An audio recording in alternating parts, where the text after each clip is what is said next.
This is Ryan Huxley again, Supervising Structural Engineer, and the next module that we'll go through is continuing on with the administration, now dealing more specifically with the Form DSA 152, also known as the Project Inspection Card, and the Inspection Manual.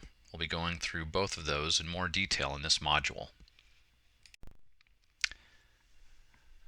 So as far as those two topics, first, the inspection card. So what is it? How is it filled out? We'll go over that. We'll also look in more detail at the 152 inspection card manual. We'll talk about who the intended users are, as well as what it is, and how to use it. With regards to the inspection card, it provides the evidence of certification, that is, the documents and inspections that are associated with certifying the construction is in compliance with the approved documents, and it does so at various construction milestones. This is one of the ways that DSA ensures that all of the documents that have been submitted and have been approved and accepted. Conceptually, it's similar to concurrent certification as construction occurs, and it also ensures that the testing and inspection program is properly implemented throughout the construction progress. It serves as a project inspector interim verified report, and it also serves as a reminder list for the inspector regarding the sequence of inspections that they will often see in construction. It also provides the accountability of various team members that are involved with producing documents associated with the construction. Those are usually going to be the verified reports, and these are those that we would want to see during various construction milestones. And those individuals who provide those are the project inspector, the design professional, laboratory manager, and these are just a few of the examples of verified reports that are required, and those that would be essentially captured through the documentation process in the inspection card. And these requirements for verified reports have been around for many code cycles by statute or regulation. Another benefit that the inspection card provides is that it breaks the project into manageable chunks. It can be used for each individual building, and there's also one that is used to apply to site work, including non-building structures. It also allows some flexibility of the construction schedule to allow shifting around that sometimes occurs. It also ensures that, It also ensures that the project inspector and contractor are properly coordinated regarding what has been inspected versus what has not.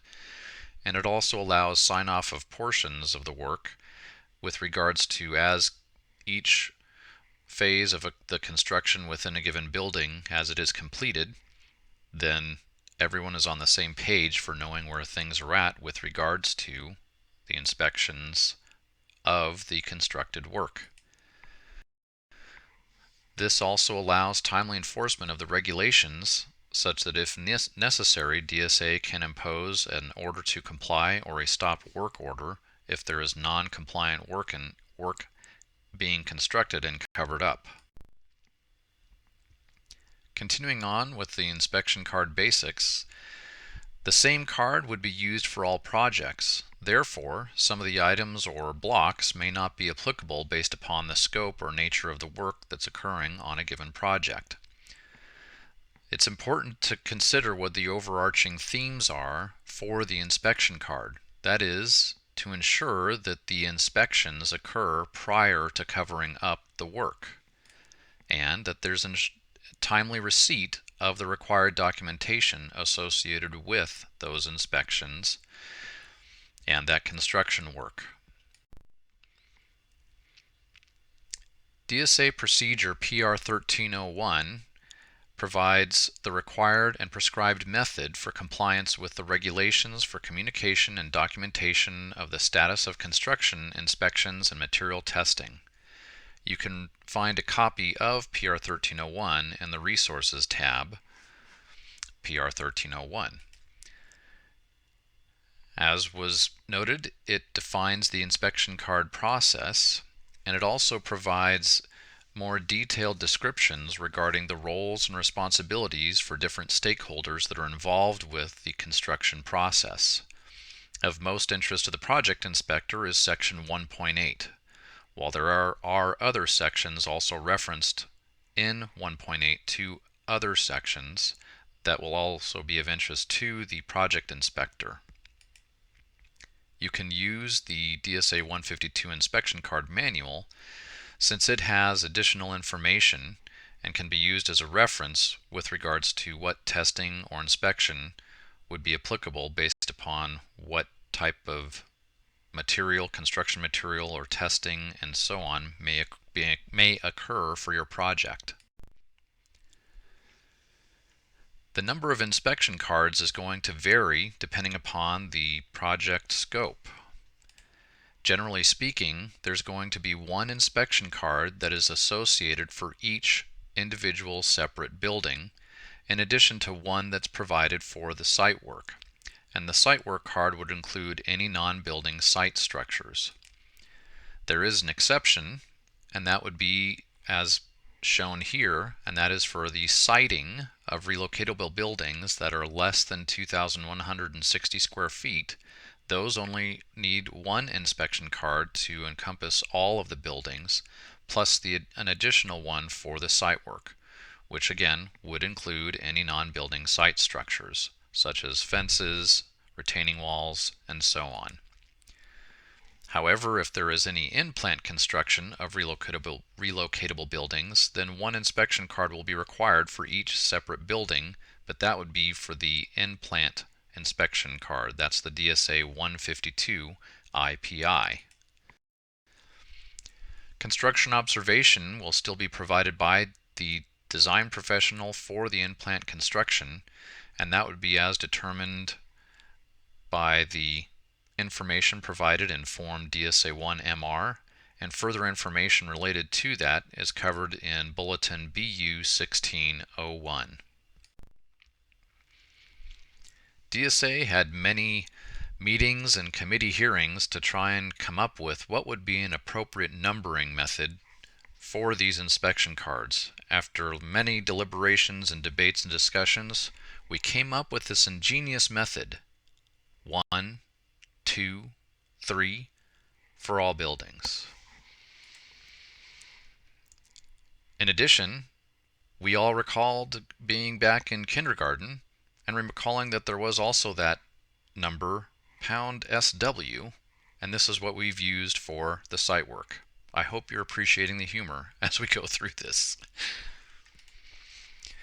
Similarly, when it came to the in-plant inspection card, we also number those sequentially, starting with 1, so it would just be 1 IP, 2 IP, 3 IP, and so on. And that's applicable for the DSA 152 IPI.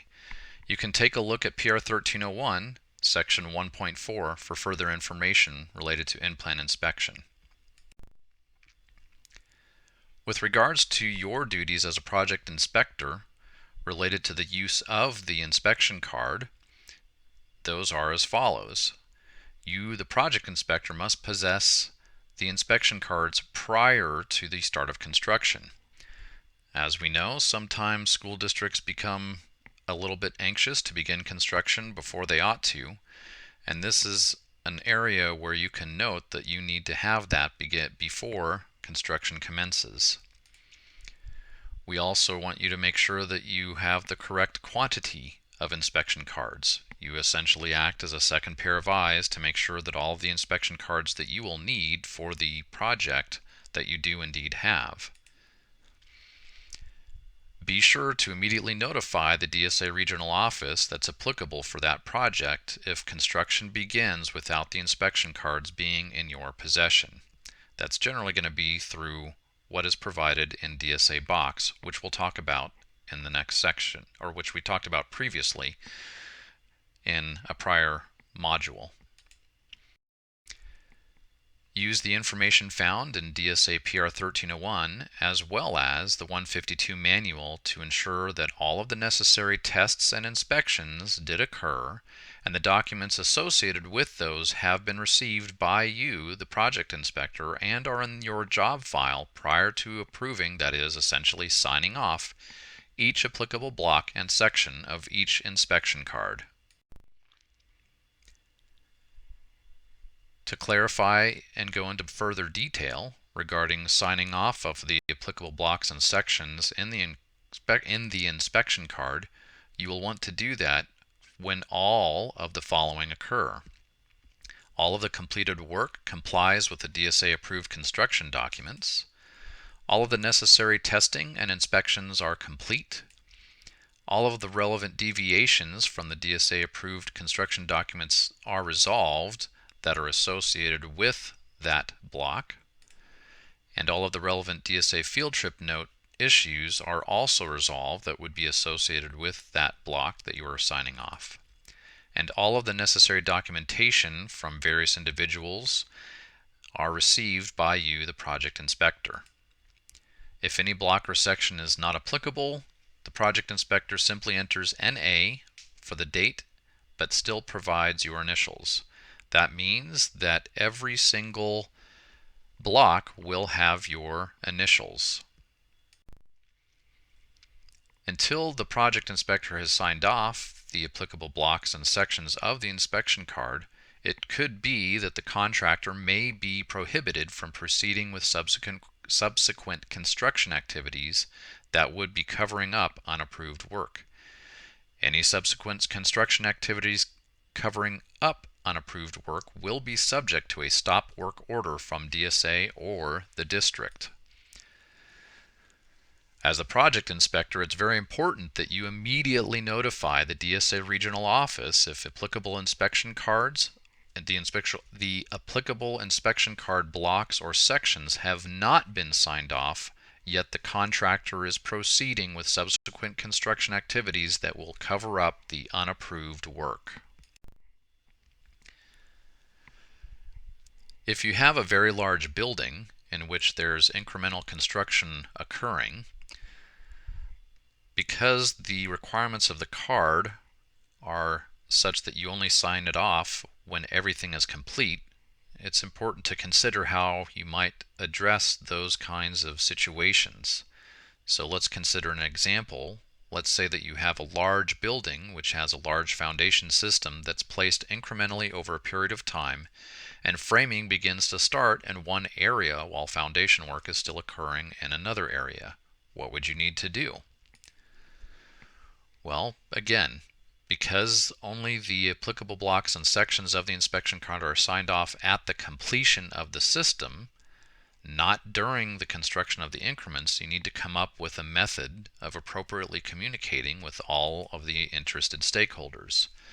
One example would be that until the given system is complete, you as the project inspector, in coordination with the design professionals and the contractors, mutually agree upon some type of method to keep track of that compliant construction.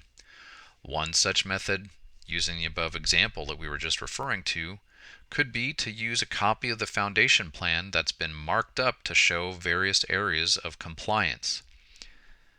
Remember, all of the applicable blocks and sections of the inspection card are signed off once all areas of the foundation are complete. Continuing on now and looking in more detail now at the 152 form, the DSA inspection card, the project inspector must fill out that to report compliant construction status based upon the requirements that are included in the California Administrative Code. It essentially serves as an interim verified report for the project inspector. You would want to make use of PR 1301, as previously mentioned, as well as the 152 manual, which will go into further detail later on. So looking at the first section here, this form shall be completed by the project inspector in accordance with the California Code of Regulations, Title 24, Part 1, Section 4-336A, as the work of construction progresses. The next line I won't bother to read, since it's essentially repeating the same information in the sub-bullets we just went over.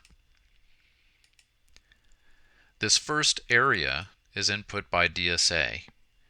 It essentially has the information about the project related to the school name, your name, the file number, and so on. The appendix in DSA Procedure PR 1301 or the 152 manual in section 1.1 provides a summary example list of the associated construction items for each block, given how brief that inspection card is. Therefore, this provides further context for each block to give you a better understanding of which items would be normally incorporated into a given block.